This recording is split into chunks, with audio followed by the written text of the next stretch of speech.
যদি কালকে আমলিক আসে আবার আমলিকি যাব।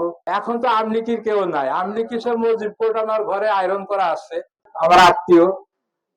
আমরা যদি এই গ্রামের থেকে তাকে উপযুক্ত 99% ভোট দিয়ে জয়যুক্ত করতে পারি, তাহলে আমাদের এই মিটিং মিছিল সার্থক হবে। অনেকে জিজ্ঞেস করে যে আপনি তো আমলিগ করতেন, এখন বিএনপিতে কেন আসছেন?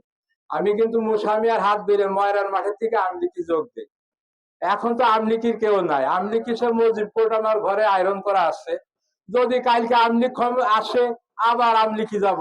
এখন তো আমলিক নাই, এখন আমরা তো এক জায়গায় ভোট দিতে হবে। ভোট তো এক জায়গায় দিতে, ঘরে বসে থাকলে তো চলবে না। ঘরে বসে 17-18 বছর তো অনেক কিছুই দেখলাম। আপনাদের কাছে আমার একটা অনুরোধ যে আমাদের দাঁড়াবার জায়গা দিয়ে আমরা যারা গ্রামে আছি আমাদের সাথে আপনারা সম্মিলিত ভাবে থাকেন। আমি কারোর বদনামও বলবো না, কারো সুনামও বলবো না। সবাই আপনারা এই গ্রামের সবার পরিস্থিতি জানেন। অনেকে বলে আরে আমরা তো ধানের শীষ করি, ধানের শীষ যে আসে তারাই দেখো।